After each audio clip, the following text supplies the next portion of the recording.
ಸಿದ್ದರಾಮಯ್ಯ ಸಾಹೇಬರು ಇದ್ದಾರೆ. ಸಿದ್ದರಾಮಯ್ಯ ಸಾಹೇಬರು ಅವರಿಬ್ಬರದು ಹಳೆಯ ಸ್ನೇಹ ಸಂಬಂಧ. ಆದ್ರೆ ನಾನು ಸಿದ್ದರಾಮಯ್ಯ ಸಾಹೇಬ್ರ ಬಗ್ಗೆ ಒಂದು ಮೆಚ್ಚುಗೆಯನ್ನು ವ್ಯಕ್ತಪಡಿಸಬೇಕು. ಏನಂತಂದ್ರೆ, ಅವರನ್ನ ಇತ್ತೀಚೆಗೆ ಅವರು ಬದುಕಿರುವಾಗ ಸಿದ್ದರಾಮಯ್ಯ ಸಾಹೇಬರು ಅವ್ರ ಮನೆಗೆ ಬಂದು ಹಳೆಯ ಏನೇ ಮನಸ್ತಾಪಗಳಿದ್ರು ಕೂಡ ಒಟ್ಟಿಗೆ ಅಲ್ಲಿ ಕೂತು ಸ್ವಲ್ಪ ಹೊತ್ತು ಅವ್ರ ಹತ್ರ ಕಾಲ ಕಳೆದ್ಬಿಟ್ಟು ಬಂದ್ರು.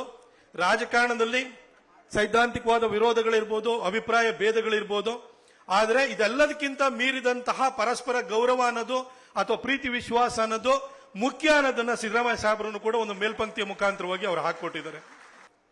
ಸಿದ್ದರಾಮಯ್ಯ ಸಾಹೇಬರು ಇರ್ಬೋದು, ಯಡಿಯೂರಪ್ಪ ಸಾಹೇಬರು ಇರ್ಬೋದು, ಎಚ್.ಡಿ. ದೇವೇಗೌಡರ ಸಾಹೇಬರು ಇರ್ಬೋದು, ಶ್ರೀನಿವಾಸ್ ಪ್ರಸಾದ್ ಸಾಹೇಬರು ಇರ್ಬೋದು, ಖರ್ಗೆಯವರು ಇರ್ಬೋದು, ನೀವೆಲ್ಲ ನೆಲದಿಂದ ಎದ್ದು ಬಂದಿದ್ದೀರಿ.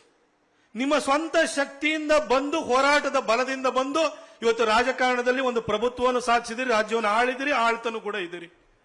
ಬಹುಶಃ ನಿಮ್ದೇ ಲಾಸ್ಟ್ ಜನರೇಷನ್ ಅಂತ ಅನ್ಸುತ್ತೆ. ಸ್ವಂತ ಶಕ್ತಿಯಿಂದ ಮೇಲೆ ಬಂದು ರಾಜಕಾರಣದಲ್ಲಿ ಒಂದು ಅಧಿಕಾರದ ಸ್ಥಾನವನ್ನು ಹಿಡಿದು ಜನರ ಬಗ್ಗೆ ಯೋಚನೆಯನ್ನು ಮಾಡಿ ಒಳ್ಳೆ ಕೆಲಸನ ಮಾಡುವಂಥದ್ದು.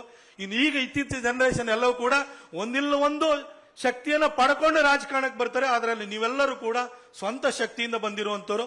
ನೀವು ಯಾವತ್ತೂ ಕೂಡ ನಮಗೆ ಮೇಲ್ಪಂಕ್ತಿಯಾಗಿ ದಾರಿದೀಪವಾಗಿ ಇರ್ತೀರಿ ಅಂತ ನಾನು ಹೇಳ್ತಾ,